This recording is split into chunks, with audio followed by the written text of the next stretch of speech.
तो आप सबका सुपर कंसेप्ट क्लासेस में स्वागत है। और आज की इस वीडियो में मैं आप लोगों को क्लास 10th हिंदी के वेरी वेरी इंपॉर्टेंट क्वेश्चंस बताने वाला हूं। देखिए, हिंदी का एक चैप्टर है जिसका नाम है एक कहानी यह भी। और यहाँ पर ये जो चैप्टर है, इस चैप्टर में जितने भी इंपॉर्टेंट क्वेश्चन है, हर एक क्वेश्चन को हम लोग इस वीडियो में डिस्कस करेंगे। तो आप लोग वीडियो पर कंप्लीट बने रहिएगा। और अगर आप लोग हमारे चैनल पर पहली बार आए हैं तो चैनल को सब्सक्राइब करने के साथ साथ बेल का आइकन को प्रेस कर दीजिए, क्योंकि आप लोगों का जितना भी आप लोगों का आगे जो सब्जेक्ट का जो एग्जाम होने वाला है, हर एक चीज आप लोगों को यहाँ पर मिल जाएगा। और हिंदी का मैंने कंप्लीट जो जो आप लोगों का इंपॉर्टेंट चीज है, चाहे आपका ट्रिक हो गया, हर एक चीज मैंने बनाकर रखा है। इस वीडियो के डिस्क्रिप्शन बॉक्स में चले जाइए, वहां पर आपको हर एक चीज का लिंक मिल जाएगा। आप लोग आसानी से हर एक चीज को देख सकते हैं। तो देखिए, यहाँ पर हमारे पास जो सबसे पहला जो प्रश्न है क्या है, देख सकते हैं क्या है यहाँ पर। तो देखिए, हमारे पास पहला क्वेश्चन क्या है कि लेखिका के व्यक्तित्व पर किन किन व्यक्तियों का किस रूप में प्रभाव पड़ा, यहां पर आपको बताना है। तो देखिए, इसका उत्तर जो हो जाएगा क्या हो जाएगा कि लेखिका के व्यक्तित्व पर उनके माता पिता का प्रभाव पड़ा। यानी देखिए, यहाँ पर क्या हुआ, जो उनका जीवन था, लेखिका का जो जीवन था, मतलब जो भी उनका जीवन में जो भी इफेक्ट हुआ, जो भी प्रभाव पड़ा, किनके कारण पड़ा, तो उनके माता पिता के कारण पड़ा। माँ से उन्होंने सहनशीलता सीखी और अपने पिता से जिद। ठीक है, जैसे कि सहनशीलता होता है, कोई भी चीज सहन करने का जो शक्ति होता है, उस चीज को अपने माँ से सीखती है। और पिता से जिद सीख लेता है कि नहीं, हम कुछ करेंगे तो करेंगे, मतलब जिद। ठीक है, और आगे देखिए यहाँ पर क्या है कि अपने पिता से ही उन्हें इस बात के लिए प्रोत्साहन मिला था कि रसोई की चार दीवारी से निकलकर बाहर की दुनिया के बारे में पता किया जाए। और यहाँ पर ये जो लेखिका है, उनके जो पिताजी थे, उन्हीं से उनको सीख मिला था कि यहाँ पर जो रसोई की जो चार दीवारी है, इससे बाहर निकलना चाहिए और बाहर की जो दुनिया है इसको देखना चाहिए कि किस प्रकार से है, क्या नहीं है। तो यहाँ पर देखिए, बात बहुत सिंपल है। आप लोग क्या बोलेंगे कि जो लेखिका के जो व्यक्तित्व पर, जिनके जो जीवन पर जो प्रभाव पड़ा था, उनके माता पिता का प्रभाव पड़ा था। माँ से उन्होंने सहनशीलता सीखा था और पिता से जिद सीखा था। और पिता के चलते ही उन्होंने क्या किया, बाहर की दुनिया को जानना चाहा कि बाहर में एक्चुअल में है क्या। रसोई की चार दीवारी में वह नहीं रहना चाहता था, उससे वह निकलना चाहता था, जो कि यहाँ पर मैंने साफ साफ लिख दिया है। आगे चलिए अगला प्रश्न देख लेते हैं, क्या है देख लीजिए। तो देखिए, हमारे पास अगला क्वेश्चन क्या है कि वह कौन सी घटना थी जिसके बारे में सुनने पर लेखिका को न अपनी आंखों पर विश्वास हो पाया और न अपने कानों पर। देखिए, इसका सही उत्तर क्या हो जाएगा कि जब एक बार लेखिका के कॉलेज से लेखिका के पिता के पास शिकायत आई तो लेखिका बहुत डरी हुई थी। एक बार की बात है, क्या होता है कि लेखिका का जो कॉलेज था, वहां से एक तो शिकायत पत्र आ जाता है उनके पिताजी के पास। अब तो डर गया कि अब तो हमें पिताजी से मार मिलने वाला है। देखिए, यहाँ पर मैंने क्या लिख दिया है कि उस समय लेखिका को लगा कि आज पिताजी मेरा, ठीक है, यहाँ पर आज पिताजी मेरा बुरा हाल करेंगे। यानी यहाँ पर आज पिटना तय है, आज हमको पिटाई मिलने वाला है। लेकिन ठीक इसका उल्टा हुआ। लेखिका के पिता ने लेखिका को डांटा नहीं, बल्कि उन्हें शाबाशी दी। ठीक है, उन्हें शाबाशी दिया। यह सुनकर लेखिका को न अपनी आंखों पर विश्वास हुआ और न अपने कानों पर। देखिए, बात बहुत सिंपल है। एक बार की बात है, क्या होता है, जो कॉलेज होता है लेखिका का, वहां से एक शिकायत पत्र आ जाता है उनके पिताजी के पास। तो लेखिका वो देख कर डर जाती है कि नहीं, अब तो खैर नहीं, अब तो पिटना निश्चित है, अब तो पिटाई मिलेगा। तो वो डर जाती है। लेकिन उसके ठीक उल्टा होता है। क्या होता है, पिताजी लेखिका को बुलाते हैं और उनको शाबाशी देते हैं। तो ये वाला जो चीज है, इसको यहाँ पर यही बताया गया है कि यह सुनकर लेखिका को न अपनी आंखों पर विश्वास हुआ और न अपने कानों पर। यहीं पर यहाँ पर ये जो चीज है, इसको आप लोग लिख दीजिएगा, कोई दिक्कत नहीं है। आगे बढ़ते हैं, आगे देख लीजिए। अगला जो प्रश्न है क्या है हमारे पास कि लेखिका की अपने पिता से वैचारिक टकराहट को अपने शब्दों में लिखिए। या फिर क्या है कि लेखिका को अपने पिता से संघर्ष क्यों करना पड़ा, यहां पर आपको बताना है। ये दोनों जो क्वेश्चन है, दोनों क्वेश्चन का आंसर हमारा एक ही होने वाला है। क्या होगा इसका उत्तर देख लीजिए।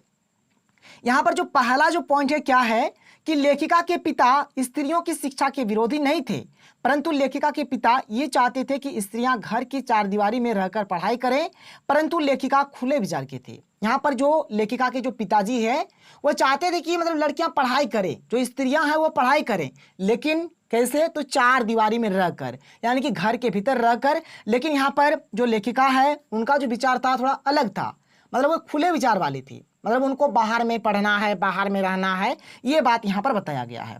आगे देखिए क्या है यहाँ पर अगला पॉइंट कि लेखिका के पिता लड़की की शादी जल्दी कराना चाहते थे, लेकिन लेखिका अपने सपनों को पूरा करना चाहती थी। यहाँ पर लेखिका के जो पिता है, वह क्या चाहते थे कि जो यहाँ पर लड़की है, उनका शादी बहुत ही जल्द करा देंगे, ब्याह करा देंगे जल्दी। लेकिन लेखिका वैसा नहीं सोचती थी, वे चाहते थे कि अपना जो सपना है, पहले सपना को पूरा किया जाए, फिर शादी तो होगा ही। चलिए आगे देखिए, अगला पॉइंट यहाँ पर क्या दिया गया है देख लीजिए। क्या है कि लेखिका का स्वतंत्रता संग्राम में भाग लेकर भाषण देना उनके पिता को पसंद नहीं था।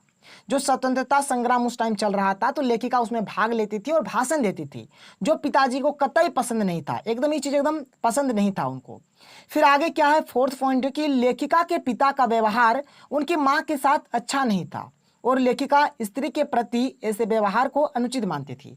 देखिए यहाँ पर लेखिका के जो पिता थे ना, वो मतलब लेखिका के माँ के ऊपर थोड़ा अत्याचार करते थे, मतलब अच्छा नहीं था उन दोनों का व्यवहार, ठीक है।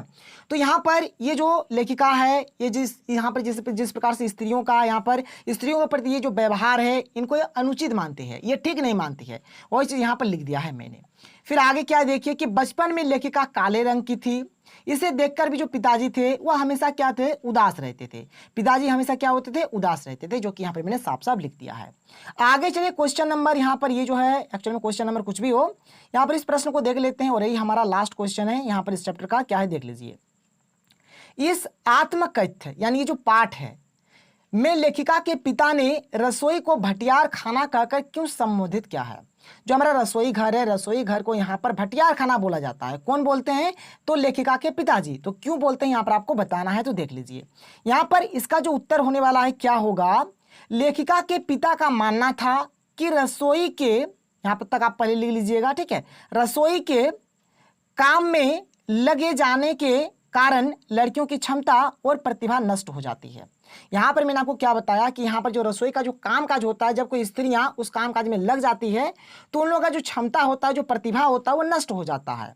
वो ये पकाने खाने तक ही सीमित रह जाती है, मतलब वो कुछ को खाना है, पकाना बस सही तक उसका काम है और कुछ नहीं है, और अपनी सही प्रतिभा का उपयोग नहीं कर पाती। इस प्रकार प्रतिभा को भट्टी में झोंकने वाली जगह होने के कारण ही वे रसोई को भटियार खाना कहकर संबोधित करते थे। तो ये रहेगा इस प्रश्न का आंसर। और देखिए और मात्र 2 चैप्टर बाकी है, एक हो जाएगा आपका, एक जैसे कि है जॉर्ज पंचम की नाक वाला और इबादत खाना वाला जो है, 2 चैप्टर बाकी है। फटाफट यहाँ पर मैं आपको करा दूंगा बहुत ही जल्द। और मैंने एक वीडियो अपलोड किया था जहाँ पर देखिए हमारा 200 MCQ का भवंडर सीरीज चल रहा है, उसको आप लोग देख लीजिए, आपका हर एक चीज वहां से हो जाएगा।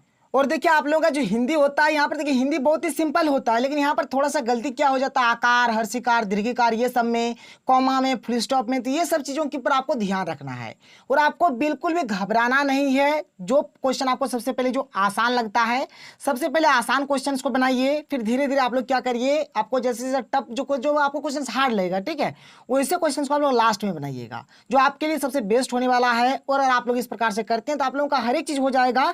और वहाँ पर देखिए आपको पैनिक नहीं होना है, जो भी आपको आता है पहले उसको लिखिए, जो नहीं आता है देखा जाएगा। और देखिए एक्चुअल में क्या हुआ था, सोशल साइंस जो हमारा टर्म 1 का जो क्वेश्चन था थोड़ा टफ था, ठीक है, लेकिन यहाँ पर मैंने क्या किया, यहाँ पर मैंने जो भी MCQ क्वेश्चन आप लोगों को बताया, जैसे कि 200 क्वेश्चन जो हमारा बाउंडर सीरीज था, यहाँ पर 200 वाला क्वेश्चन जो भी हमारा क्वेश्चन था सब बाहर का क्वेश्चन है, मॉडल पेपर का भी है लेकिन बाहर का भी क्वेश्चन, इसलिए उस वीडियो को आप लोग फटाफट देख लीजिए।